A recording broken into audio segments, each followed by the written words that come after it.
Hi friends, welcome back to a new video.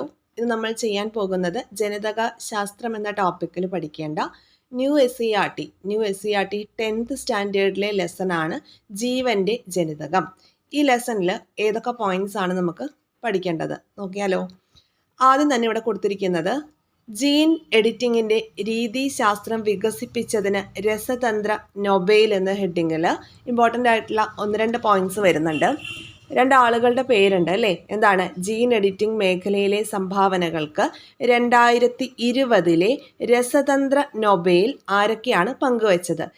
Emmanuel കാർപെൻറ്റിയറും Jennifer എഡൌട്ട്നെയും ചേർന്നാണ് 2020 രസതന്ത്ര Nobel പങ്കുവച്ചത്. ആരൊക്കെയാണ്? Emmanuel കാർപെൻറ്റിയറും Jennifer എഡൌട്ട്നെയും ചേർന്നാണ് 2020 രസതന്ത്ര Nobel പങ്കുവച്ചത്. എന്തിനായിരുന്നു? ജീൻ എഡിറ്റിംഗ് മേഖലയിലെ സംഭാവനകൾ പരിഗണിച്ചുകൊണ്ടാണ് അവർക്ക് 2020 രസതന്ത്ര നൊബേൽ സമ്മാനം ലഭിച്ചത്. ഓക്കെ. DNA ജീനുകൾ അഭിലഷണീയമായ മാറ്റം വരുത്തുന്ന ജീൻ എഡിറ്റിംഗ് പ്രക്രിയയ്ക്ക് ക്രിസ്പർ കാസ് എന്ന സാങ്കേതിക വിദ്യ കണ്ടെത്തിയതിനാണ് പുരസ്കാരം. അപ്പോൾ നോക്കിക്കേ, എന്തിനു വേണ്ടിയിട്ടാണ് അവർക്ക് ആ ഒരു പുരസ്കാരം ലഭിച്ചത്? DNA ജീനുകളിൽ അഭിലഷണീയമായിട്ടുള്ള മാറ്റം വരുത്തുന്ന ജീൻ എഡിറ്റിംഗ് പ്രക്രിയയ്ക്ക് ക്രിസ്പർ കാസ് എന്ന സാങ്കേതിക വിദ്യ കണ്ടെത്തിയതിനാണ് പുരസ്കാരം. ഇപ്പോൾ ഈ ക്രിസ്പർ കാസ്9 എന്താണെന്ന് നമ്മൾ കഴിഞ്ഞൊരു ചാപ്റ്ററിൽ പഠിച്ചിട്ടുണ്ടായിരുന്നു അല്ലേ. കാസ്9 എന്ന് പറയുന്ന ഒരു എൻസൈം ആണെന്നുള്ള കാര്യമൊക്കെ നമ്മൾ പഠിച്ചിട്ടുണ്ടായിരുന്നില്ലേ. ഓക്കെ. അപ്പോൾ ഇത് ജനിതക രോഗ ചികിത്സയിലും അതുപോലെ ക്യാൻസർ ചികിത്സയിലും വിപ്ലവകരമായിട്ടുള്ള പുരോഗതി ഉണ്ടാക്കുമെന്ന് പ്രതീക്ഷിക്കുന്നു. കീടങ്ങളെയും രോഗാണുക്കളെയും പ്രതിരോധിക്കുന്ന വിളകൾ വികസിപ്പിക്കുവാനും ഇത് ഉപകരിക്കും. അപ്പോൾ എന്തൊക്കെയാണ് അതിൻ്റെ ഒരു ഇമ്പോർട്ടൻസ് എന്നാണ് പറഞ്ഞിട്ടുള്ളത്? ജനിതക രോഗ ചികിത്സയിൽ, ക്യാൻസർ ചികിത്സയിൽ വിപ്ലവകരമായിട്ടുള്ള പുരോഗതി കൊണ്ടുവരാൻ വേണ്ടിയിട്ട് ഇവരുടെ ഈ ഒരു കണ്ടുപിടുത്തം സാധ്യമാകും എന്നുള്ള ഒരു പ്രതീക്ഷയിലാണ് കേട്ടോ. അപ്പോൾ ഈ ഒരു പേരുകൾ രണ്ടും ഓർത്ത് വെച്ചേക്കുക. 2020 രസതന്ത്ര നൊബേൽ പങ്കുവച്ചത് ആരൊക്കെ? രസതന്ത്ര നൊബേലാണ് ജെന്നിഫർ എഡൌട്ട്നെയും അതുപോലെ ഇമ്മാനുവൽ കാർപെൻറ്റിയറുമാണ്. ഓക്കെ അല്ലേ. ഇനി അടുത്തൊരു ഭാഗത്തേക്ക് നോക്കാം. DNA എന്താണ്? DNAയുടെ full form deoxyribonucleic acid ആണ്. ഓക്കെ. ഡിയോക്സി റൈബോന്യൂക്ലിക് ആസിഡും അതുപോലെ ജീൻ എന്നിവയെക്കുറിച്ചുള്ള ആഴത്തിലുള്ള ധാരണയാണ് ജീൻ എഡിറ്റിങ്ങിലേക്ക് നയിച്ചത്. ഇനി ഇവിടെ ഒരു ഇമേജ് തന്നിട്ടുണ്ട്. ഇതിൽ DNA സ്ഥാനമാണ് കാണിച്ചിരിക്കുന്നത്. DNA സ്ഥാനം എങ്ങനെയാണ്? ഒരു കോശം അല്ലേ. ഇതൊരു കോശം. ഈ കോശത്തിനകത്ത് എന്തുണ്ട്? ഒരു ന്യൂക്ലിയസ് ഉണ്ട്.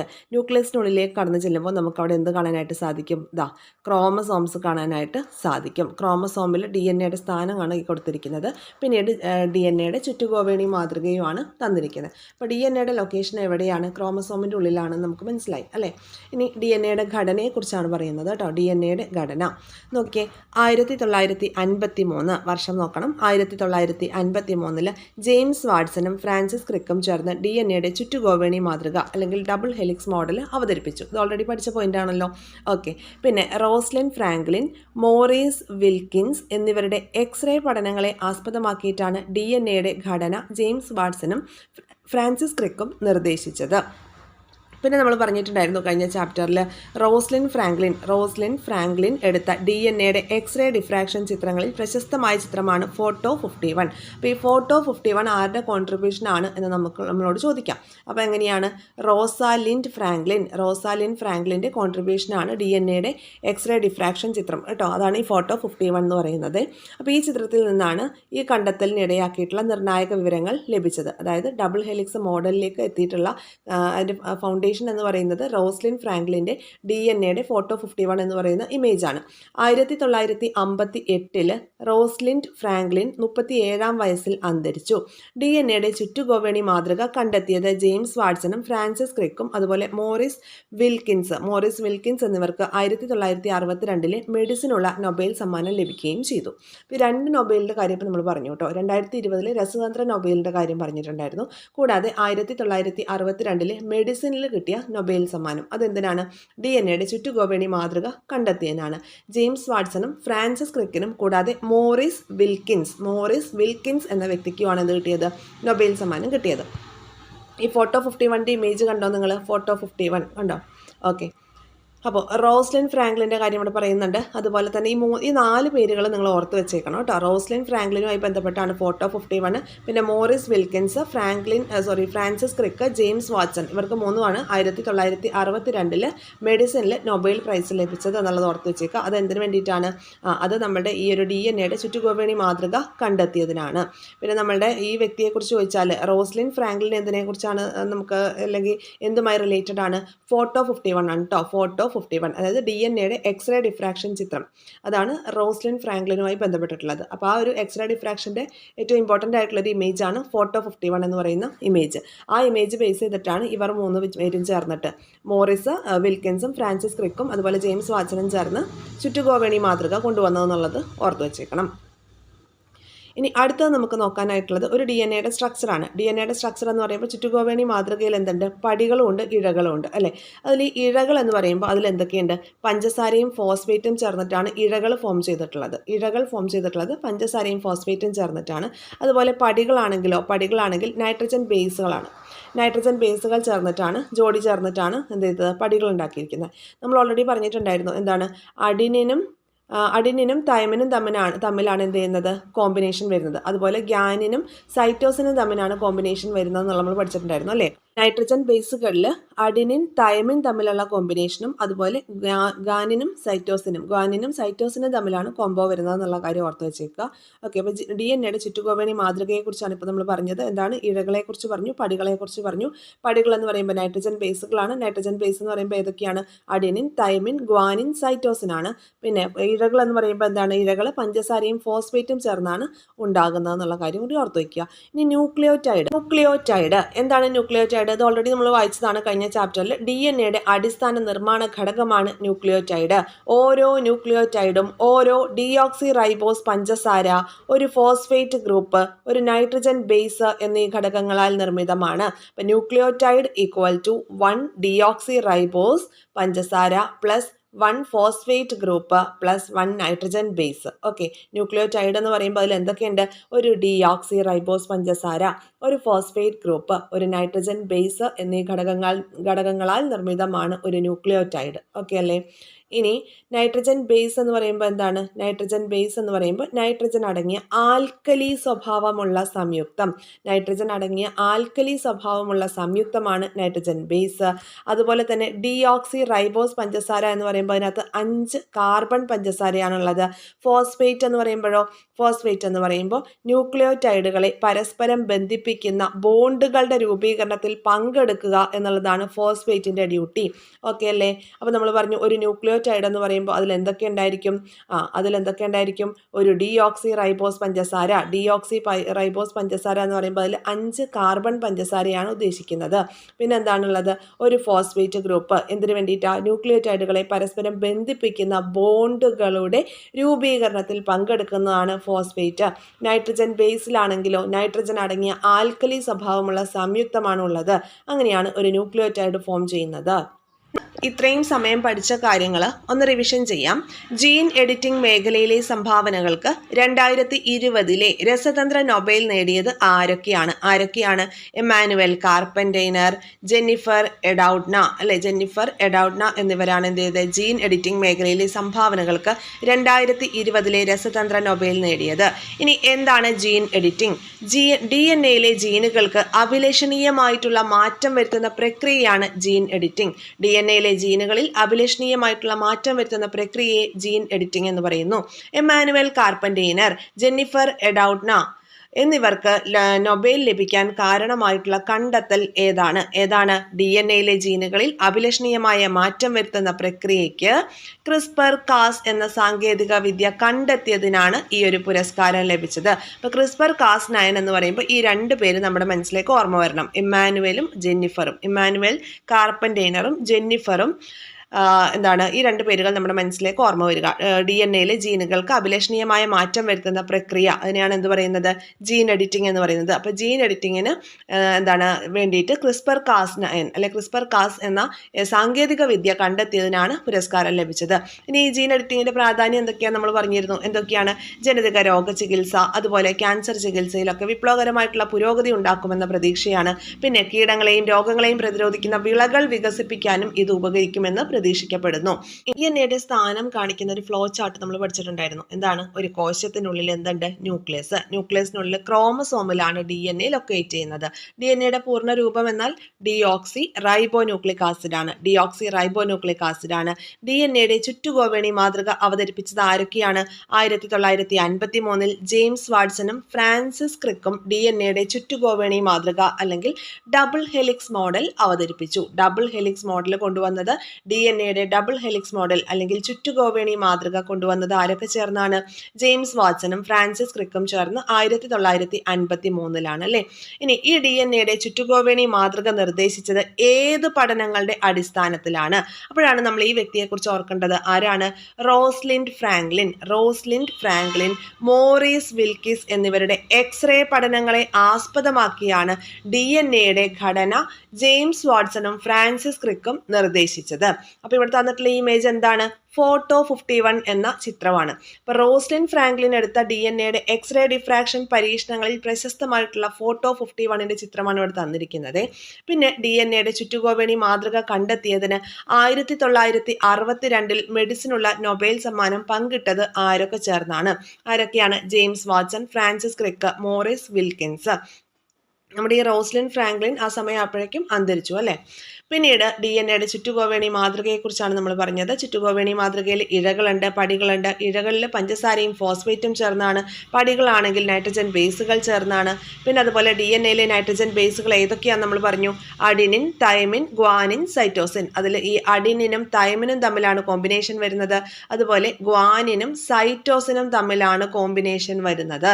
ആ ഒരു കാര്യം ഓർത്ത് വെച്ചേക്കുക.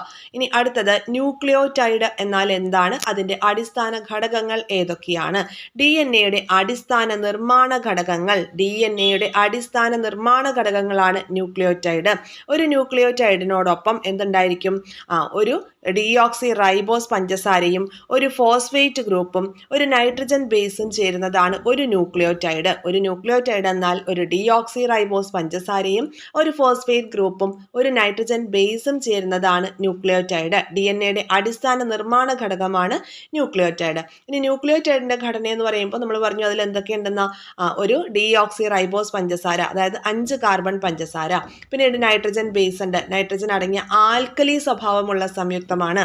ഫോസ്ഫേറ്റ് എന്ന് പറയുമ്പോഴോ ന്യൂക്ലിയോടൈഡുകളെ പരസ്പരം ബന്ധിപ്പിക്കുന്ന ബോണ്ടുകളുടെ രൂപീകരണത്തിൽ പങ്കെടുക്കുന്നത് ഈ അതിലെ ഫോസ്ഫേറ്റ് ഘടകമാണ്. ഓക്കെ, ന്യൂക്ലിയോടൈഡിലെ ഫോസ്ഫേറ്റ് ആണ്. ഇനി അടുത്തത് DNA വർക്ക്ഷീറ്റ് ആണ് നമുക്ക് തന്നിരുന്നത്. അപ്പോൾ ഈ ഭാഗം കൂടി നോക്കാം. DNAയിലെ ഇഴകളുടെ എണ്ണം എത്ര ഇഴകളാണുള്ളത്? 2 ഇഴകളാണുള്ളത് അല്ലേ. 2 ഇഴകൾ. ചുറ്റുകോവേണി മാതൃക ഇങ്ങനെ കൊണ്ടുവന്നതിൽ 2 ഇഴകളാണുള്ളത്. ഇങ്ങനെ വരുന്ന ഈ ഭാഗത്തെയാണല്ലോ ഇഴകൾ എന്ന് പറയുന്നത്. അപ്പോൾ മൊത്തം 2 ഇഴകളാണ് ഉണ്ടായിരുന്നത്. അതുപോലെ പടികൾ നിർമ്മിച്ചിരിക്കുന്നത് എന്തുകൊണ്ടാണ്? പടികൾ എന്ന് പറയുമ്പോൾ ഇങ്ങനെ പോകുന്നതാണ് പടികൾ നിർമ്മിച്ചിരിക്കുന്നത് എന്തുകൊണ്ടാണ്? നൈട്രജൻ ബേസ് കൊണ്ടാണ് പടികൾ നിർമ്മിച്ചിരിക്കുന്നത്. അപ്പോൾ വിവിധ തരം നൈട്രജൻ ബേസുകൾ ഏതൊക്കെയാണ് നമ്മൾ പറഞ്ഞു. Adenine, thymine, guanine, cytosine. പടികൾ രൂപപ്പെടുന്ന വിധം എങ്ങനെയാണ്? നൈട്രജൻ ബേസുകൾ ജോഡി ചേർന്നിട്ടാണ് പടികൾ രൂപപ്പെടുന്നത്. DNAയിലെ പടികൾ രൂപപ്പെടുന്നത് നൈട്രജൻ ബേസുകൾ ജോഡി ചേർന്നാണ് ഉണ്ടാകുന്നത്. നൈട്രജൻ ബേസുകൾ ജോഡി ചേരുന്നത് എങ്ങനെയാണ്? ഏതൊക്കെയാണ്? എയും ടിയും. അഡിനിനും അതുപോലെ തൈമിനും തമ്മിലാണ് കോമ്പിനേഷൻ വരുന്നത്. ഗ്വാനിനും സൈറ്റോസിനും തമ്മിലാണ് കോമ്പിനേഷൻ വരുന്നത്. ന്യൂക്ലിയോടൈഡുകളിലെ തന്മാത്രകൾ ഏതൊക്കെയാണ്? ഡിയോക്സി റൈബോസ് പഞ്ചസാര, ഫോസ്ഫേറ്റ് ഗ്രൂപ്പും നൈട്രജൻ ബേസും. ഡിയോക്സി റൈബോസ് പഞ്ചസാര, ഫോസ്ഫേറ്റ് ഗ്രൂപ്പ്, നൈട്രജൻ ബേസ് എന്നിവയാണ് ന്യൂക്ലിയോടൈഡിലെ തന്മാത്രകൾ. ഓക്കെ ആണല്ലോ. ഇനി നമുക്ക് നോക്കാനുള്ളത് DNA വലിപ്പം എന്ന ടോപ്പിക്കാണ്. ഓരോ ക്രോമസോമിലെയും DNAക്ക് ഏകദേശം 2 ഇഞ്ച് നീളമുണ്ടാകും. ഓരോ ക്രോമസോമിലെയും DNAക്ക് ഏകദേശം 2 ഇഞ്ച്, അതായത് 5 സെന്റിമീറ്റർ നീളമുണ്ടാകും. ഒരു മനുഷ്യകോശത്തിലെ 46 ക്രോമസോമുകളിലെയും DNAകൾ ചേർന്നാൽ ഏകദേശം 6 അടി നീളം വരും, 2 മീറ്റർ നീളം വരും. മനുഷ്യ ശരീരം ട്രില്യൺ കണക്കിന് കോശങ്ങളാൽ നിർമ്മിതമാണ്. എല്ലാ കോശങ്ങളിലെയും DNAകളെ കൂട്ടിവെച്ചാൽ അത് ഏകദേശം 67 ബില്യൺ മൈൽ വരും. ഇത് ഭൂമിയെ 2 ദശലക്ഷത്തിലധികം തവണ ചുറ്റാൻ പര്യാപ്തമാണ്. DNA വലിപ്പത്തെക്കുറിച്ചാണ് പറയുന്നത്. ഓരോ ക്രോമസോമിലെയും DNA ഏകദേശം 2 ഇഞ്ച് നീളമാണ് ഉള്ളതെന്ന് ആ പോയിന്റ് ഒന്ന് ഓർത്ത് വെച്ചേക്കുക. ഓരോ ക്രോമസോമിലെയും DNA ഏകദേശം 5 സെന്റിമീറ്റർ നീളം അല്ലെങ്കിൽ 2 ഇഞ്ച് നീളമാണ് ഉള്ളത്. അതുപോലെ ഒരു മനുഷ്യ ശരീരത്തിലെ 46 ക്രോമസോമുകളിലെയും DNA ചേർന്നാൽ ഏകദേശം 6 അടി നീളം വരും. 2 മീറ്റർ നീളം വരുമെന്ന പോയിന്റ് മാത്രം ഒന്ന് ഓർത്ത് വെച്ചാൽ മതി. ഇനി ക്രോമസോമിനെ കുറിച്ചാണ് ഇവിടെ തന്നിരിക്കുന്നത്. ക്രോമസോമിനെ കുറിച്ച് എന്താ തന്നിരിക്കുന്നത് നോക്കാം. DNA ഹിസ്റ്റോണുകൾ എന്ന പ്രോട്ടീനുകളുമാണ് മുഖ്യമായും ക്രോമസോമിലുള്ളത്. അപ്പോൾ ക്രോമസോമിൽ എന്തൊക്കെയാണ് DNA ഉണ്ട്, അതുപോലെ ഹിസ്റ്റോൺ എന്ന് പറയുന്ന ഒരിനം പ്രോട്ടീനുമാണ് ക്രോമസോമിലെ മുഖ്യ ഘടകമെന്ന് പറയുന്നത്. 8 ഹിസ്റ്റോണുകൾ ഒന്നിച്ചു ചേർന്ന് ഒരു ഹിസ്റ്റോൺ ഒക്ടാമർ രൂപപ്പെടുന്നു. നോക്കിയേ, ഇതൊന്ന് ശ്രദ്ധിക്കണേ. 8 ഹിസ്റ്റോണുകൾ ഒന്നിച്ചു ചേർന്ന് ഒരു ഹിസ്റ്റോൺ ഒക്ടാമർ രൂപപ്പെടുന്നു. ഈ ഒക്ടാമറിനെ DNA ഇഴകൾ വലയം ചെയ്ത് ന്യൂക്ലിയോസോം എന്ന ഘടന ഉണ്ടാകുന്നു. നിരവധി ന്യൂക്ലിയോസോമുകളെ അടുക്കി ചേർത്ത് ചുരുളുകളാക്കിയും ന്യൂക്ലിയോസോമുകളുടെ ശൃംഖലയെ വീണ്ടും ചുരുളുകളാക്കിയുമാണ് ക്രോമസോമുകൾ ഉണ്ടാകുന്നത്. ഒരു ക്രോമസോമിനെ സെൻട്രോമിയർ വഴി ബന്ധിപ്പിച്ചിരിക്കുന്ന ഭാഗങ്ങളാണ് ക്രൊമാറ്റിഡുകൾ. ഇവിടെ നോക്കുക, ഇവിടെ നമുക്കൊരു ക്രോമസോമിൻ്റെ ഇമേജ് തന്നിട്ടുണ്ട്. ക്രോമസോമിൻ്റെ ഇവിടെ ഈ സെൻറ്റർ ഭാഗത്ത് കാണുന്ന ഭാഗമാണ് സെൻട്രോമിയർ. പിന്നെ അത് കഴിഞ്ഞിട്ട് കണ്ടോ, ഈ കൈയും കാലും പോലെ കാണുന്ന ഈ ഒരു ഭാഗത്തെയാണ് ക്രൊമാറ്റിഡ് എന്ന് പറയുന്നത്. അപ്പോൾ ഈ ക്രൊമാറ്റിഡ് ഫോം ചെയ്തിരിക്കുന്നത് എങ്ങനെയാണെന്ന് നമ്മളോട് പറഞ്ഞത്. ക്രൊമാറ്റിഡുകൾ ഫോം ചെയ്തിരിക്കുന്നത് ഇത് കണ്ടോ, നിരവധി ന്യൂക്ലിയോസോമുകളെ അടുക്കി ചേർത്ത് ചുരുളുകളാക്കിയും അതുപോലെ ഈ ന്യൂക്ലിയോസോമുകളുടെ ശൃംഖലയെ വീണ്ടും ചുരുളുകളാക്കിയിട്ടുമാണ് ക്രോമസോമുകൾ ഉണ്ടാകുന്നത്. അപ്പോൾ ഒരു ക്രോമസോമിനെ സെൻട്രോസ്മിയർ വഴിയാണ് ബന്ധിപ്പിച്ചിരിക്കുന്നത്, അല്ലേ? ഒരു ക്രോമസോമിനെ സെൻട്രോമിയർ വഴി ബന്ധിപ്പിച്ചിരിക്കുന്ന ഭാഗങ്ങളാണ് ക്രൊമാറ്റിഡുകൾ എന്ന് പറയുന്നത്. അപ്പോൾ ഇതിൽ ഈ ക്രൊമാറ്റിഡ് വലിച്ചു നീട്ടി കഴിഞ്ഞിട്ടുള്ള, അല്ലെ, അത് വലിച്ചു നീട്ടി കഴിയുമ്പോൾ എങ്ങനെ ഇരിക്കും എന്നുള്ളൊരു ഇമേജാണ് ഇവിടെ തന്നിരിക്കുന്നത്. കണ്ടോ, ഈ ഭാഗങ്ങളൊക്കെ ഇങ്ങനെ ചുരുളുകളായി വീണ്ടും വീണ്ടും മടങ്ങിയിട്ടാണ് ഈ ക്രൊമാറ്റിഡ് ഫോം ചെയ്തിരിക്കുന്നത്. ഓക്കെ അല്ലേ? അപ്പോൾ ആ ഒരു ഇമേജാണ് നമുക്കിവിടെ തന്നിരിക്കുന്നത് കേട്ടോ. ഈ ഭാഗത്ത് എന്തൊക്കെയാണ് നമ്മൾ പറഞ്ഞത്? DNAയും ഹിസ്റ്റോണുകളാണ് ക്രോമസോമിൽ ഉള്ളത്. ഹിസ്റ്റോൺ എന്ന് പറയുന്ന ഒരു പ്രോട്ടീനാണ്. അതുപോലെ 8 ഹിസ്റ്റോണുകൾ ചേരുമ്പോഴാണ് ഹിസ്റ്റോൺ ഒക്ടോമർ രൂപപ്പെടുന്നത്.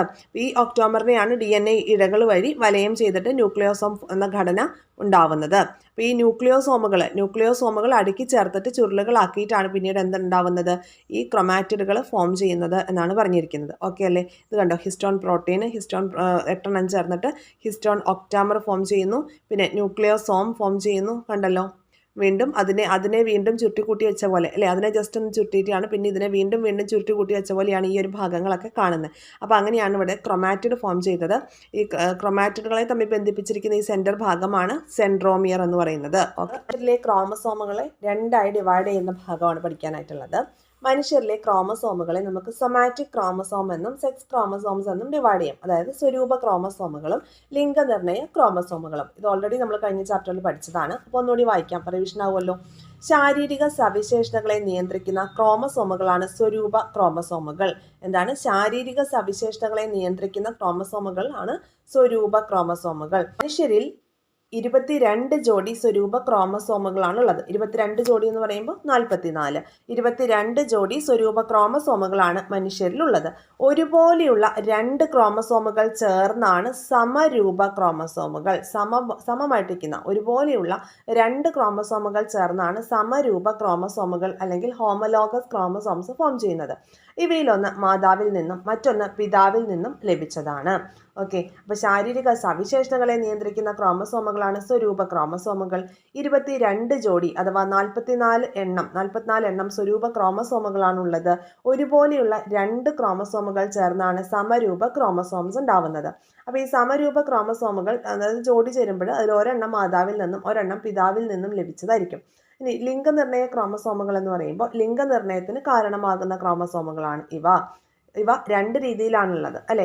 XX ക്രോമസോമും ഉണ്ട്, അതുപോലെ തന്നെ XY ക്രോമസോമും ഉണ്ട്. XY ആണെങ്കിൽ അത് എവിടെയാണ് ഉണ്ടാവുക? മെയിലിലായിരിക്കും ഉണ്ടാവുന്നത്. XX ആണെങ്കിലോ അത് ഫീമെയിലും ആയിരിക്കും. അപ്പോൾ X ക്രോമസോമും Y ക്രോമസോമുമാണ് ലിംഗനിർണയ ക്രോമസോം എന്ന് പറയുന്നത്. Y ക്രോമസോം X ക്രോമസോമുകളെ അപേക്ഷിച്ച് വളരെ ചെറുതാണ്. പ്രത്യേകതകൾ നോട്ട് ചെയ്യുക. Y ക്രോമസോം എന്താണ്? ചെറുതാണ്. ഇനി വൈ ക്രോമസോമിലെ SRY ജീനാണ് ഭ്രൂണത്തിൽ വൃഷ്ണങ്ങളുടെ വികാസത്തിന് കാരണമാകുന്നത്. ഈ ഒരു പോയിന്റ് ഇമ്പോർട്ടൻ്റ് ആണ്. പുതിയ SCERT മാത്രമാണ് ഈ പോയിന്റ് ഉള്ളത്, നോട്ട് ചെയ്ത് വെച്ചേക്കുക. വൈ ക്രോമസോമിലെ SRY ജീനാണ് ഭ്രൂണത്തിൽ എന്ത് ചെയ്യുന്നത്, വൃഷ്ണങ്ങളുടെ വികാസത്തിന് കാരണമാകുന്നത്. ഇമ്പോർട്ടൻ്റ് ആണ്, ഒന്നുകൂടെ വായിക്കാം. ലിംഗനിർണ്ണയ ക്രോമസോമുകൾ അല്ലെങ്കിൽ സെക്സ് ക്രോമസോമിനെ കുറിച്ചാണ് പറയുന്നത്. ലിംഗനിർണ്ണയത്തിന് കാരണമാകുന്ന ക്രോമസോമുകളാണിവ. ഇവ രണ്ട് തരത്തിലാണുള്ളത്. എക്സ് ക്രോമസോമും ഉണ്ട്, വൈ ക്രോമസോമും ഉണ്ട്. വൈ ക്രോമസോമിൻ്റെ സൈസ് എന്ന് പറയുമ്പോൾ എക്സിനെ വെച്ച് നോക്കുമ്പോൾ വളരെ ചെറുതാണ്. വൈ ക്രോമസോമിലെ SRY ജീനാണ് എന്ത് ചെയ്യുന്നത്, ഭ്രൂണത്തിൽ വൃഷ്ണങ്ങളുടെ വികാസത്തിന് കാരണമാകുന്നത്. ഇവിടെ ഇമേജ് തന്നിട്ടുണ്ട്, കണ്ടോ. XY എന്ന് പറയുമ്പോൾ ഇതിൽ Y വളരെ ചെറുതാണ്. എക്സിനെ വെച്ച് കമ്പയർ ചെയ്ത് നോക്കാം, Y ചെറുതാണ് അല്ലേ. അപ്പോൾ ലിംഗനിർണ്ണയ ക്രോമസോമിൻ്റെ കാര്യമാണ് ഇപ്പോൾ നമ്മൾ പറഞ്ഞത് അല്ലേ. നമുക്ക് ഇത്ര സമയം പറഞ്ഞ പോയിന്റ്സ് ഒന്ന് റിവൈസ് ചെയ്യാം. DNA യുടെ വലിപ്പം എങ്ങനെയായിരുന്നു നമ്മൾ പറഞ്ഞിട്ടുണ്ടായിരുന്നു അല്ലേ. ഓരോ ക്രോമസോമിലെയും DNAക്ക് ഏകദേശം 2 ഇഞ്ച് നീളമാണ് ഉണ്ടായിരിക്കുക. എന്ന് വെച്ചാൽ 2 ഇഞ്ച് എന്ന് പറയുമ്പോൾ ഏകദേശം 5 സെൻറ്റിമീറ്റർ നീളമായിരിക്കും ഉണ്ടാവുക. ഈ ഒരു പോയിന്റ് ഇമ്പോർട്ടൻ്റ് ആണ്, നോട്ട് ചെയ്ത് വെച്ചേക്കുക. ഇനി ക്രോമസോമിൻ്റെ നിർമ്മാണ ഘടകങ്ങൾ ഏതൊക്കെയാണ്? DNA ഉണ്ടായിരിക്കും, അതുപോലെ ഹിസ്റ്റോണുകൾ എന്ന പ്രോട്ടീനുമാണ് മുഖ്യമായിട്ടും ക്രോമസോമിൽ ഉള്ളത്. ഇനി ഹിസ്റ്റോണും ന്യൂക്ലിയോസോമും തമ്മിലുള്ള ബന്ധം എന്താണ് 8 ഹിസ്റ്റോണുകൾ ഒന്നിച്ച് ചേർന്നിട്ട് ഹിസ്റ്റോൺ ഒക്ടാമർ ഫോം ചെയ്യും. ഒരു ഹിസ്റ്റോൺ ഒക്ടാമറിൽ 8 ഹിസ്റ്റോണുകളായിരിക്കും ഉണ്ടാകുന്നത്. ഹിസ്റ്റോൺ എന്ന് പറയുന്നത് എന്താണ്, ഒരു എൻസൈമാണ്. ഇപ്പോൾ ഹിസ്റ്റോണുകളും ന്യൂക്ലിയോസോമും തമ്മിലുള്ള ബന്ധം എന്താണ്, 8 ഹിസ്റ്റോണുകൾ ഒന്നിച്ച് ചേർന്ന് ഹിസ്റ്റോൺ ഒക്ടോമർ രൂപപ്പെടും. ഈ ഹിസ്റ്റോൺ ഒക്ടോമറിനെ DNA ഇഴകൾ വലയം ചെയ്ത് ന്യൂക്ലിയോസോം എന്ന ഘടന ഉണ്ടാകുന്നു.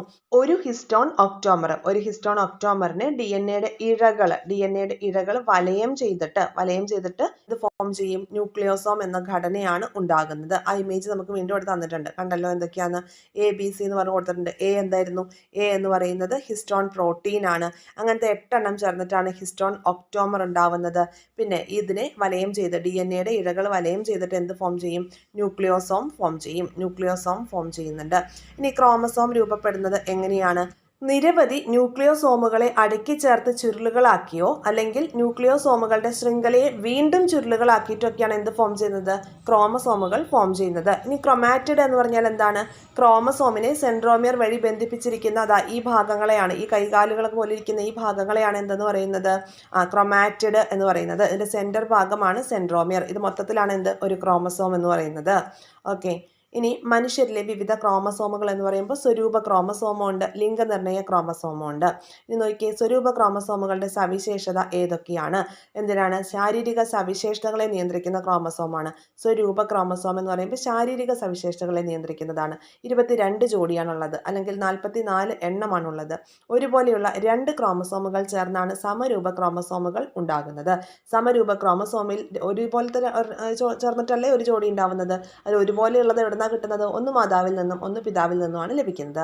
ഈ ലിംഗനിർണ്ണയ ക്രോമസോമുകളുടെ പ്രത്യേകത എന്ന് പറയുമ്പോൾ എന്താണ്? ലിംഗനിർണ്ണയത്തിന് കാരണമാകുന്നു. അത് 2 ടൈപ്പ് ഉണ്ട്. ഏതാണ്? എക്സും വൈയും ആണ്. എക്സ് എന്ന് പറയുമ്പോൾ വലുതാണ്, വൈ എന്ന് പറയുമ്പോൾ കമ്പയർഡ് ടു എക്സ് ചെറുതാണ് അല്ലേ. പിന്നെ വൈ ക്രോമസോമിലെ SRY ജീനാണ് എന്ത് ചെയ്യുന്നത്, ഭ്രൂണത്തിൽ വൃഷ്ണങ്ങളുടെ വികസനത്തിന് കാരണമാകുന്നത്. ഈ ഒരു പോയിന്റ് ഇമ്പോർട്ടൻ്റ് ആണ്, ഒന്ന് നോട്ട് ചെയ്ത് വെച്ചേക്കുക. വേറെ എവിടെ ഇല്ല കേട്ടോ. ഈ പുതിയ SCERT മാത്രമേ ഉള്ളൂ. ഇനി സ്ത്രീകളുടെയും പുരുഷൻ്റെയും ജനിതക ഘടന എഴുതാൻ പറയുമ്പോൾ സ്ത്രീ എന്ന് പറയുമ്പോൾ നമ്മൾ എങ്ങനെയാണ് എഴുതുന്നത്? 44 പ്ലസ് XX ആണ് അല്ലേ. XX ആണ് സ്ത്രീകളുടെ. പുരുഷന്മാരുടെ ആണെങ്കിലോ 44 പ്ലസ് ലിംഗനിർണ്ണയ ക്രോമസോമായ എക്സും വൈയും. കുട്ടി ആണാണോ പെണ്ണാണോ എന്നതിന് കാരണമാകുന്നത് എന്താണ്? പുരുഷൻ്റെ ജനിതക ഘടനയിലെ XY ക്രോമസോമുകളാണ്. ഒക്കെയാണല്ലോ. ഇനി സ്ത്രീ പുരുഷൻ എന്നിവരിലെ ക്രോമസോം സാമ്യ വ്യത്യാസങ്ങളെപ്പറ്റി പട്ടിക തയ്യാറാക്കാനാണ് പറഞ്ഞിരിക്കുന്നത്. ഇപ്പോൾ നമ്മൾ പറഞ്ഞ അതേ കാര്യമാണ്. ഇവിടെ നോക്കിയേ, സ്ത്രീ എന്ന് പറയുമ്പോൾ 44 പ്ലസ് എക്സ് ആണ്, പുരുഷനാണെങ്കിൽ 44 പ്ലസ് XY ആണ് അവരുടെ ജനിതക ഘടന. ആകെ ക്രോമസോമുകളുടെ എണ്ണം മനുഷ്യരിൽ 46 ആണ്. സ്ത്രീ ആണെങ്കിലും പുരുഷനാണെങ്കിലും 46 ആണ് അല്ലേ. അതുപോലെ സ്വരൂപ ക്രോമസോം ആണെങ്കിലോ 44 ആണ്. പിന്നെ ലിംഗനിർണ്ണയ ക്രോമസോം പുരുഷനിലും 2 ആണ്, സ്ത്രീയിലും 2 ആണ്. സ്ത്രീയിലാണെങ്കിൽ അത് XX ആയിരിക്കും, പുരുഷനിലാണെങ്കിൽ അത് XY ആയിരിക്കും. ഈ ഭാഗത്തുനിന്ന് ചോദ്യം വരാം, വളരെ ഇമ്പോർട്ടൻ്റ് ആണ്, നോട്ട് ചെയ്ത് വയ്ക്കാം. ആദ്യം ഈ ഒരു ഭാഗം ഒന്ന് വായിക്കാം. 44 പ്ലസ് XX ഏതാണ് കാണിക്കുന്നത്? സ്ത്രീകളുടെയാണ് ജനിതക ഘടന. 44 പ്ലസ് XY ആരുടെയാണ്? പുരുഷൻ്റെ ജനിതക ഘടനയാണ്. എന്നിവ സാധാരണ ജനിതക ഘടനകളാണെങ്കിലും മനുഷ്യരിൽ അനേകം വ്യത്യസ്തമായ ജനിതക ഘടനകൾ കാണപ്പെടുന്നുണ്ട്. ഈ വ്യത്യസ്ത ജനിതക ഘടനകൾ വ്യക്തികളുടെ ശാരീരികവും മാനസികവുമായ വികാസത്തെ സ്വാധീനിക്കുന്നുണ്ട്. ലിംഗനിർണ്ണയം ഒരു സങ്കീർണമായ പ്രക്രിയയാണ്. ഇത് ജനിതക ഘടനകളെ മാത്രമല്ല മറ്റ് ഘടകങ്ങളെ ഘടകങ്ങളെയും ആശ്രയിച്ചിരിക്കുന്നു. വ്യത്യസ്ത ജനിതക ഘടനയ്ക്കുള്ള ചില ഉദാഹരണങ്ങളാണ് ഇവിടെ പറയുന്നത്. ഈ ഭാഗമാണ് നമ്മൾ പഠിക്കേണ്ടത്. ഓക്കെ, അതായത് 44+XX ആണെങ്കിലാണ് അതാര് സ്ത്രീകളുടെ ജനിതക ഘടന. 44+XY ആണെങ്കിൽ പുരുഷന്റെ ജനിതക ഘടനയാണ്. ഇത് നമുക്ക് അറിയുന്ന പോയിന്റാണ്. ഇനി ഇവിടെ നോക്കിയേ, 44+X0 ആണെങ്കിൽ നോക്കണേ, 44+X0 എന്നാണെങ്കിൽ എന്താണ്? ഒരു എക്സ് ക്രോമസോം മാത്രമുള്ള സ്ത്രീകളാണ്. ഇവര് ടണ്ണർ സിൻഡ്രോം എന്ന അവസ്ഥ ഉള്ളവരാണ്. അപ്പോൾ ടണ്ണർ സിൻഡ്രോം എന്ന അവസ്ഥയുള്ള സ്ത്രീകളുടെ ജനിതക ഘടന എങ്ങനെയാണ്? ചോദ്യം വരാം. 44+X0, അതായത് ആ സ്ത്രീകളിൽ എന്തുണ്ട്? ഒരു എക്സ് ക്രോമസോം മാത്രമാണ് ഉള്ളത്. സാധാരണ 44+XX എന്നാണ് അല്ലേ?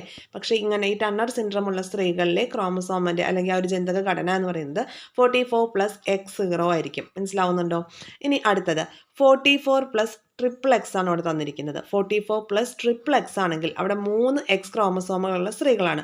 അവർ XXX സിൻഡ്രം എന്ന അവസ്ഥ ഉള്ളവരാണ്. അത് നമുക്ക് പെട്ടെന്ന് കണക്ട് ചെയ്യാം അല്ലേ? 44+3 എക്സുകളാണ് നമുക്ക് തന്നിരിക്കുന്നത്. അപ്പോൾ എന്താണ്? XXX സിൻഡ്രം ഉള്ള സ്ത്രീകളായിരിക്കും. ഇനി അടുത്തത് 44+XXXും ഒരു വൈയും ആണ്. അങ്ങനെയാണെങ്കിൽ 44+XXY ആണെങ്കിൽ 2 എക്സ് ക്രോമസോമുകളും ഒരു വൈ ക്രോമസോമുള്ള പുരുഷന്മാരാണ്. അപ്പോൾ വൈ വരുമ്പോൾ അവിടെ ആരെയാണ് ഇൻഡിക്കേറ്റ് ചെയ്യുന്നത്? പുരുഷന്മാരിലാണ് വൈ ഉണ്ടാവുള്ളല്ലോ. ഓക്കെ, അപ്പോൾ 2 എക്സ് ക്രോമസോമുകളും ഒരു വൈ ക്രോമസോമുള്ള പുരുഷന്മാരാണ് 44+XXYയിൽ വരുന്നത്. ഇവർ എന്താണ്? ക്ലൈൻഫെൽറ്റർ സിൻഡ്രം എന്ന അവസ്ഥ ഉള്ളവരാണ്. എന്താണ്? ക്ലൈൻഫെൽറ്റർ സിൻഡ്രം എന്ന അവസ്ഥയുള്ള പുരുഷന്മാരാണ് 44+XXY വരുന്നത്. ഇനി വേറൊരു കോമ്പിനേഷനോട് ഉണ്ട്. എങ്ങനെയാണ്? 44+1Xും 2Y. അതും പുരുഷന്മാർ തന്നെയാണ്. എങ്ങനെയാണ്? ഒരു എക്സ് ക്രോമസോമും 2 വൈ ക്രോമസോമും ഉള്ള പുരുഷന്മാർ. ഇവർ XYY സിൻഡ്രം എന്ന അവസ്ഥ ഉള്ളവരാണ്. XYY syndrome. മനസ്സിലാവുന്നുണ്ടോ? അപ്പോൾ ഈ 2 ഡിവിഷൻസ് നമ്മൾ പഠിക്കണം. ആദ്യത്തെ 2 അവസ്ഥ സ്ത്രീകൾക്ക് വരുന്നതാണ്. 44+XX വരുന്നിടത്ത് 44+X0 ആണ് വരുന്നതെങ്കിൽ അത് ടണ്ണർ സിൻഡ്രം ആണ്. അപ്പോൾ രണ്ടാമത്തെ കേസിൽ 44+XXX ആണ് വരുന്നതെങ്കിൽ അത് XXX സിൻഡ്രം ആണ് വരുന്നത്. പിന്നെ വരുന്ന 2 അവസ്ഥകൾ പുരുഷന്മാരുടെയാണ്. അവരുടെ ജനിതക ഘടനയിൽ 44+XXY ആണെങ്കിൽ അവിടെ ക്ലൈൻഫെൽറ്റർ സിൻഡ്രം എന്ന അവസ്ഥയും 44+XYY ആണെങ്കിൽ അവിടെ XYY സിൻഡ്രം എന്ന അവസ്ഥയുമായിരിക്കും ഉണ്ടാകുന്നത്. ഇത് മാച്ച് ചെയ്യാനൊക്കെ ചിലപ്പോൾ നമുക്ക് വരാവുന്നതാണ്. ഇനി മുകളിൽ സൂചിപ്പിച്ച ജനിതക ഘടനയുള്ള വ്യക്തികളിൽ ലിംഗനിർണയം സങ്കീർണമായിരിക്കും. ഉദാഹരണത്തിന് ടണ്ണർ സിൻഡ്രം ഉള്ള സ്ത്രീകൾക്ക് സ്ത്രീ ലൈംഗിക അവയവങ്ങൾ ഉണ്ടാകാം, എന്നാൽ അവരിൽ കൗമാരാരംഭത്തിൽ സ്ത്രീ ലൈംഗിക ലക്ഷണങ്ങൾ വികസിക്കില്ല. ഇനി അതുപോലെ ക്ലൈൻഫെൽറ്റർ സിൻഡ്രം ഉള്ളവർക്ക് എങ്ങനെയാണ്? അവർക്ക് പുരുഷ ലൈംഗിക അവയവങ്ങൾ ഉണ്ടാവും, എന്നാൽ അവർ സ്ത്രീലിംഗ ലക്ഷണങ്ങളും അവർ കാണിക്കുമെന്നുള്ളതാണ്. ഓക്കെ, അപ്പോൾ ഈ 2 പോയിന്റ്സ് ഒക്കെ ഒന്ന് നോട്ട് ചെയ്ത് വെച്ചേക്കാം. ടണ്ണർ സിൻഡ്രോം അതുപോലെ തന്നെ ക്ലൈൻഫെൽറ്റർ സിൻഡ്രോം. ഓക്കെ, അപ്പോൾ അങ്ങനെ വരുമ്പോൾ ഉള്ള അവസ്ഥകൾ എന്തൊക്കെയാണെന്നുള്ളതാണ് പറയുന്നത്. ഇനി അടുത്തത് ജീനിനെ കുറിച്ച് നോക്കാം. DNA-യിലെ നിശ്ചിത ന്യൂക്ലിയോടൈഡുകളുടെ ശ്രേണിയാണ് ജീൻ. DNA-യിലെ നിശ്ചിത ന്യൂക്ലിയോടൈഡുകളുടെ ശ്രേണിയാണ് ജീൻ എന്ന് പറയുന്നത്. ജീനുകളുടെ നിർദ്ദേശം അനുസരിച്ച് പ്രവർത്തിക്കുന്ന പ്രോട്ടീനുകളാണ് സ്വഭാവ സവിശേഷതകൾ രൂപപ്പെടുത്തുന്നതും അതുപോലെ മെറ്റബോളിക് പ്രവർത്തനങ്ങളെ നിയന്ത്രിക്കുന്നതും. എന്താണ് പറഞ്ഞത്? DNA-യിലെ നിശ്ചിത ന്യൂക്ലിയോടൈഡുകളുടെ ശ്രേണിയെ ജീൻ എന്ന് പറയുന്നു.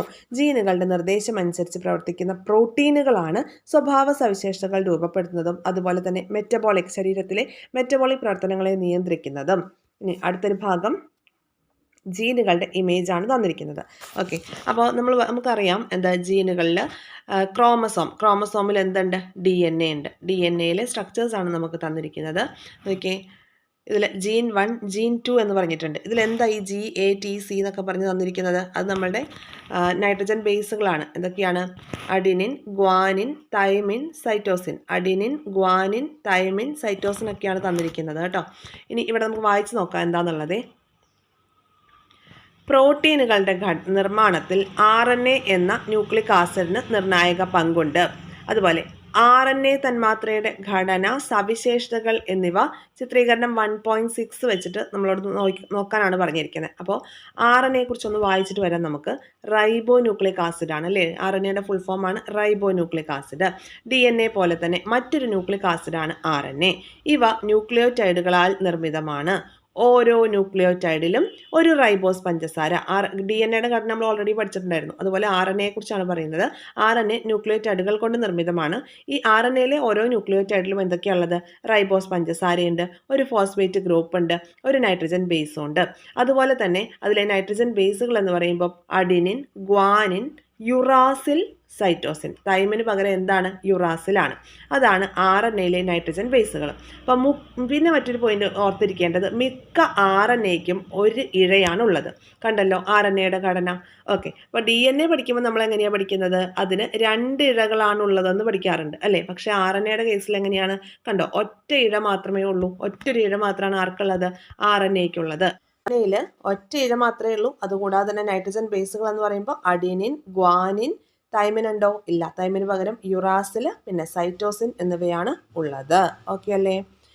ഇനി DNA-യും RNA-യും കമ്പയർ ചെയ്തിട്ടൊരു ബോക്സ് തന്നിട്ടുണ്ട്. നോക്കാം. DNA-യിലെ ഇഴകളുടെ എണ്ണം എത്രയാ? 2ആണ്. RNA-യിലാണെങ്കിൽ അത് 1ആണ്. പഞ്ചസാര തന്മാത്രകളുടെ തരം ഇവിടെ എന്താണ്? ഡിയോക്സി റൈബോസ് പഞ്ചസാരയാണ്. ഡിയോക്സി റൈബോസ് പഞ്ചസാര. RNA-യിലാണെങ്കിലോ അത് റൈബോസ് പഞ്ചസാരയാണ്. റൈബോസ് പഞ്ചസാര. ഇനി അടുത്തത്, ഇവിടെ നൈട്രജൻ ബേസുകളെ കുറിച്ച് പറയുന്നുണ്ട്. എങ്ങനെയാണ്? ഇവിടെ അഡിനിൻ, DNA-യിൽ അഡിനിൻ, ഗ്വാനിൻ, തൈമിൻ, സൈറ്റോസിൻ. RNA-യിലാണെങ്കിലോ adenine, guanine, uracil, cytosine. Okay, അപ്പോൾ ആ ഒരു ടേബിൾ ഇമ്പോർട്ടൻ്റ് ആണ്. ഒന്നുകൂടി നമുക്ക് നോക്കാം. ഇഴകളുടെ എണ്ണം DNA-യിൽ 2 ആണെങ്കിൽ RNA-യിൽ 1ആണ്. റൈബോസ് പഞ്ചസാര DNA-യിൽ ഡിയോക്സി റൈബോസ് പഞ്ചസാരയാണ്. RNA-യിലാണെങ്കിൽ അത് റൈബോസ് പഞ്ചസാരയാണ്. DNA-യിലെ നൈട്രജൻ ബേസുകളാണ് അഡിനിൻ, ഗ്വാനിൻ, തൈമിൻ, സൈറ്റോസിൻ. ഇനി RNA-യിലാണെങ്കിലോ അഡിനിൻ, ഗ്വാനിൻ, യുറാസിൽ, സൈറ്റോസിൻ. ഓർത്ത് വെച്ചേക്കണം. അത് ഒരുപാട് തവണ PSC ചോദിച്ചിട്ടുണ്ട് ഈ 2 കാര്യം കേട്ടോ. നൈട്രജൻ ബേസുകളിലുള്ള മാറ്റം ഒന്ന് പ്രത്യേകം ശ്രദ്ധിക്കുക.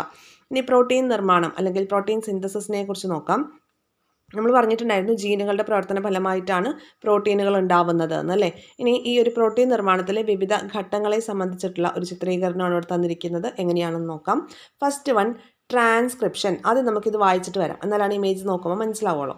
ഓക്കെ, അപ്പോൾ ആദ്യം ട്രാൻസ്ക്രിപ്ഷൻ. ഇപ്പോൾ ഫസ്റ്റ് ട്രാൻസ്ക്രിപ്ഷനാണ്. എന്താണ്? DNA-യിലെ ഒരു നിർദ്ദിഷ്ട ന്യൂക്ലിയോടൈഡ് ശ്രേണിയിൽ, അതായത് ജീനിൽ, DNA-യിൽ ഒരു ജീനിൽ നിന്ന് വിവിധ എൻസൈമുകളുടെ സഹായത്താൽ mRNA അല്ലെങ്കിൽ മെസ്സഞ്ചർ RNA രൂപപ്പെടുന്നു. നമ്മൾ ഓൾറെഡി കഴിഞ്ഞ ചാപ്റ്ററിൽ പറഞ്ഞ കാര്യമാണ്. അപ്പോൾ ഈ ട്രാൻസ്ക്രിപ്ഷൻ സ്റ്റേജിൽ എന്താ ഉണ്ടാവുന്നത്? ജീനിൽ നിന്ന് mRNA ഫോം ചെയ്യുന്നു. mRNA അല്ലെങ്കിൽ മെസ്സഞ്ചർ RNA ആണ്. ഈ mRNA-യിൽ പ്രോട്ടീൻ നിർമ്മാണത്തിനുള്ള സന്ദേശമാണ് അടങ്ങിയിരിക്കുന്നത്. ഓക്കെ, പ്രോട്ടീൻ നിർമ്മാണത്തിനുള്ള സന്ദേശം അടങ്ങിയിരിക്കുന്ന RNA ആണ് mRNA. അപ്പോൾ ഒരു ജീനിൽ നിന്ന് എന്തുണ്ട് ചെയ്യുന്നു? ഈ mRNA രൂപപ്പെടുന്നു. എന്നിട്ട് ട്രാൻസ്ലേഷൻ ഈ ഭാഗത്ത് എന്താണ്? ന്യൂക്ലിയസിൽ നിന്നും റൈബോസോമിലെത്തിയ mRNA-യിലെ സന്ദേശമനുസരിച്ച് tRNA എന്ന് പറയുമ്പോൾ ട്രാൻസ്ഫർ RNA എന്ത് ചെയ്യുന്നുണ്ട്? നിശ്ചിത അമിനോ ആസിഡുകളെ റൈബോസോമിലേക്ക് ട്രാൻസ്ഫർ ചെയ്യിക്കുന്നു. mRNA-യുടെ നിർദ്ദേശം അനുസരിച്ചിട്ട് tRNA എന്ത് ചെയ്യുന്നുണ്ട്? അമിനോ ആസിഡുകളെ റൈബോസോമിലേക്ക് എത്തിക്കുന്നുണ്ട്. റൈബോസോമിൻ്റെ ഭാഗമായിട്ട് എന്തുണ്ട്? റൈബോസോമൽ RNA ഉണ്ട്. ഈ റൈബോസോമൽ RNA-കളുടെ പ്രവർത്തനത്താൽ അമിനോ ആസിഡുകളെ കൂട്ടിച്ചേർത്ത് പ്രോട്ടീൻ നിർമ്മിക്കുകയാണ് ചെയ്യുന്നത്. ഓക്കെ അല്ലേ? അപ്പോൾ ഇവിടെ പ്രോട്ടീൻ നിർമ്മാണത്തിലെ ഘട്ടങ്ങൾ ഏതൊക്കെയാണ്?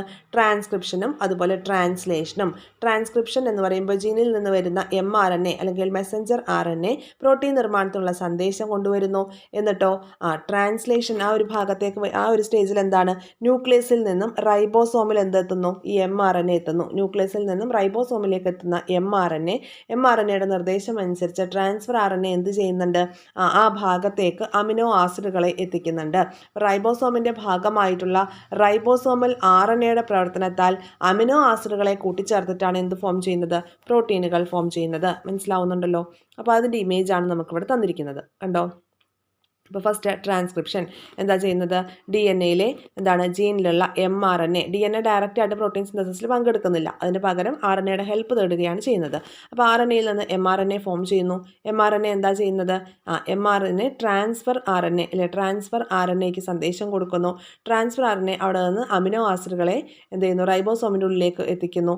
ഈ അമിനോ ആസിഡുകൾ കൂടി ചേർന്നിട്ട് പ്രോട്ടീൻ ഫോം ചെയ്യുകയാണ് ഉണ്ടാവുന്നത്. ഓക്കെ, അത് ട്രാൻസ്ലേഷൻ എന്ന് പറയുന്ന ആ ഒരു സ്റ്റേജിലാണ്. ഓക്കെ ആണല്ലോ? പ്രോട്ടീൻ നിർമ്മാണത്തിൻ്റെ ഘട്ടങ്ങളൊക്കെയാണ് നമ്മൾ പഠിച്ചത് അല്ലേ? ഏതൊക്കെ ഘട്ടങ്ങളെക്കുറിച്ചാണ് ഇപ്പോൾ പറഞ്ഞത്? ട്രാൻസ്ക്രിപ്ഷനും നെക്സ്റ്റ് ട്രാൻസ്ലേഷനും. അപ്പോൾ 3 RNAകളുടെ കാര്യങ്ങളാണ് നമ്മൾ പറഞ്ഞത് അല്ലേ? ഏതൊക്കെയാണ്? mRNA, tRNA, rRNA. അപ്പോൾ അതാണ് ഇവിടെ തന്നിരിക്കുന്നത്. ഇനി ഫ്ലോ ചാർട്ട് എന്താണ്? പ്രോട്ടീൻ നിർമ്മാണത്തിൽ ഉൾപ്പെടുന്ന വിവിധ RNAകളുടെ ചിത്രീകരണമാണ് ഇവിടെ തന്നിരിക്കുന്നത്. അതിൻ്റെ പേര്, ധർമ്മം എന്നിവ ഉൾപ്പെടുത്തിയിട്ട് ഈ ഒരു ചിത്രീകരണം കംപ്ലീറ്റ് ചെയ്യാനാണ് പറഞ്ഞിരിക്കുന്നത്. ഓക്കെ, ഓൾറെഡി rRNA നമുക്കിവിടെ തന്നിട്ടുണ്ട്. എന്താണ്? Ribosomal RNA. റൈബോസോമുകളുടെ പ്രധാന ഘടകമാണ് rRNA. അമിനോ ആസിഡുകൾ തമ്മിലുള്ള ബോണ്ട് രൂപീകരണത്തിന് സഹായിക്കുന്നുണ്ട്. പിന്നെ ബാക്കിയുള്ള RNAകൾ ഏതൊക്കെയാണ്? ഇത് tRNA ആണ് അല്ലേ? tRNA ആണ്. പിന്നെ അതുപോലെ ഇതെന്താണ്? mRNA ആണ്. mRNA എന്നുള്ളത് സ്മോൾ ലെറ്ററിൽ എഴുതണേ. mRNA. ഓക്കെ, അപ്പോൾ mRNA എന്ന് പറയുമ്പോൾ എന്താണ്? മെസ്സഞ്ചർ RNA ആണ്. നമുക്ക് നോക്കാം അതിൻ്റെ ധർമ്മം എന്താന്ന്. DNA ജീനിൽ നിന്ന് വിവിധ എൻസൈമുകളുടെ സഹായത്താൽ mRNA രൂപപ്പെടുകയും mRNA പ്രോട്ടീൻ നിർമ്മാണത്തിനുള്ള സന്ദേശം അടങ്ങുന്നു. mRNAയിൽ പ്രോട്ടീൻ നിർമ്മാണത്തിനുള്ള സന്ദേശം അടങ്ങുന്നു എന്ന പോയിന്റാണ് നമ്മളവിടെ ഫില്ല് ചെയ്യേണ്ടത്. പിന്നെ അടുത്തത് എന്താണ്? അടുത്തത് ട്രാൻസ്ഫർ RNA ആണ്. അതായത് mRNAയിലെ സന്ദേശം അനുസരിച്ച് tRNA എന്താ ചെയ്യുന്നത്? നിശ്ചിത അമിനോ ആസിഡുകളെ റൈബോസോമിൽ എത്തിക്കുകയാണ് ചെയ്യുന്നത്. ഓക്കെ, അപ്പോൾ ഈ ബോക്സ് കംപ്ലീറ്റ് ചെയ്യാനുള്ള കാര്യങ്ങൾ മനസ്സിലായല്ലോ. ഓക്കെ, പിന്നെ ഇത്രയും കാര്യങ്ങളാണ് നമ്മൾ ഈ ഒരു ക്ലാസ്സിൽ ഇൻക്ലൂഡ് ചെയ്യുന്നത് കേട്ടോ. ഇതിന്റെ നിർദ്ദേശം അനുസരിച്ച് നിർമ്മിക്കപ്പെടുന്ന പ്രോട്ടീനുകൾ ജീവികളുടെ സ്വഭാവ സവിശേഷതകളെ എപ്രകാരം സ്വാധീനിക്കുന്നു എന്ന് മനസ്സിലാക്കുന്നതിന് നൽകിയിരിക്കുന്ന ചിത്രം നിരീക്ഷിച്ച് മാതൃജീവികളും സന്താനങ്ങളും തമ്മിലുള്ള സാമ്യ വ്യത്യാസങ്ങൾ കണ്ടെത്താനാണ് പറഞ്ഞിരിക്കുന്നത്. ഇവിടെ നോക്കിക്കേ, സ്വഭാവങ്ങളിലെ സാമ്യ വ്യത്യാസങ്ങൾ. ഇവിടെ ഒരു ബോക്സ് തന്നിട്ടുണ്ട്. ഇവിടെ 2 ഇമ്പോർട്ടൻ്റ് ആയിട്ടുള്ള പോയിന്റ് ഉണ്ട്. നോക്കാം.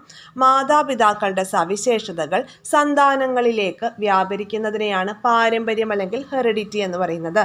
മാതാപിതാക്കളുടെ സവിശേഷതകൾ സന്താനങ്ങളിലേക്ക് വ്യാപരിക്കുന്നതാണ് പാരമ്പര്യം എന്ന് പറയുന്നത്. മാതാപിതാക്കളിൽ നിന്ന് വ്യത്യസ്തമായി സന്താനങ്ങളിൽ പ്രകടമാകുന്ന സവിശേഷതകളെയാണ് വ്യതിയാനങ്ങൾ അല്ലെങ്കിൽ വേരിയേഷൻസ് എന്ന് പറയുന്നത്. പാരമ്പര്യത്തെക്കുറിച്ചും അതുപോലെ വ്യതിയാനങ്ങളെക്കുറിച്ചുമാണ് ഇവിടെ പറയുന്നത്. മാതാപിതാക്കളിൽ നിന്ന് സന്താനങ്ങൾക്ക് ലഭിക്കുന്ന ജീനുകൾ കാരണമാണ് ഈ വ്യതിയാനവും അല്ലെങ്കിൽ പാരമ്പര്യവും ഒക്കെ ഉണ്ടാവുന്നത്. മാതാപിതാക്കളിൽ നിന്ന് സന്താനങ്ങൾക്ക് ലഭിക്കുന്ന ജീനുകളാണ് ഹെറിഡിറ്റിക്കും വേരിയേഷനും ഒക്കെ കാരണം. അപ്പോൾ എന്താണ് ഹെറിഡിറ്റി? മാതാപിതാക്കളുടെ സവിശേഷതകൾ സന്താനങ്ങളിലേക്ക് വ്യാപരിക്കുന്നതാണ് പാരമ്പര്യം. അതുപോലെ മാതാപിതാക്കളിൽ നിന്ന് വ്യത്യസ്തമായിട്ട് സന്താനങ്ങളിൽ പ്രകടമാകുന്ന സവിശേഷതകളാണ് വ്യതിയാനങ്ങൾ എന്ന് പറയുന്നത്. ഓക്കെ അല്ലേ? അപ്പോൾ ഇത്രയും ഭാഗമാണ് നമ്മൾ ഇന്നത്തെ ഒരു ക്ലാസ്സിൽ ഇൻക്ലൂഡ് ചെയ്യുന്നത്. ഇനി അങ്ങോട്ടുള്ളത് എന്താണ്? നമ്മുടെ ഗ്രിഗർ മെൻഡലിൻ്റെ ആ തോട്ടപ്പയർ വെച്ചിട്ടുള്ള എക്സ്പെരിമെൻ്റ് ഒക്കെ നമ്മൾ ഓൾറെഡി പഠിച്ചില്ലേ? അപ്പോൾ അതിൻ്റെ കുറച്ച് കാര്യങ്ങളൊക്കെയാണ്. അപ്പോൾ ഇന്നത്തെ ക്ലാസ്സിൽ നമ്മൾ ഇവിടെ വെച്ച് അവസാനിക്കുകയാണ് കേട്ടോ. അപ്പോൾ തൊട്ടടുത്ത ക്ലാസ് ഇതിൻ്റെ ഒരു സെക്കൻഡ് പാർട്ടായിട്ട് നമ്മൾ അടുത്ത ദിവസം ചെയ്യുന്നതാണ്. അപ്പോൾ നമ്മുടെ ക്ലാസ്സുകളൊക്കെ നിങ്ങൾക്ക് യൂസ്ഫുൾ ആവുന്നുണ്ടെങ്കിൽ തീർച്ചയായിട്ടും ചാനൽ സബ്സ്ക്രൈബ് ചെയ്ത് സപ്പോർട്ട് ചെയ്യുക. കൂടാതെ ഷെയർ ചെയ്ത് നിങ്ങളുടെ ഫ്രണ്ട്സ് സർക്കിളിലേക്ക് കൂടി എത്തിക്കുക. ലൈക്ക് ചെയ്യാനും ഹൈപ്പ് ചെയ്യാനും ഒന്നും വിട്ടുപോകരുത്. ജെന്യുവൻ ആയിട്ടുള്ള അഭിപ്രായങ്ങളൊക്കെ കമൻറ്റ് ബോക്സിൽ തീർച്ചയായിട്ടും രേഖപ്പെടുത്തുക. കൂടാതെ ടെലഗ്രാം ചാനലിലേക്ക് കൂടി ജോയിൻ ചെയ്യുക. അവിടെയാണ് നമ്മളുടെ വീക്ക്ലി റിവിഷൻ പ്ലാനുകളും വീക്ക്ലി എക്സാംസും ഒക്കെ കണ്ടക്ട് ചെയ്യുന്നത്. താങ്ക്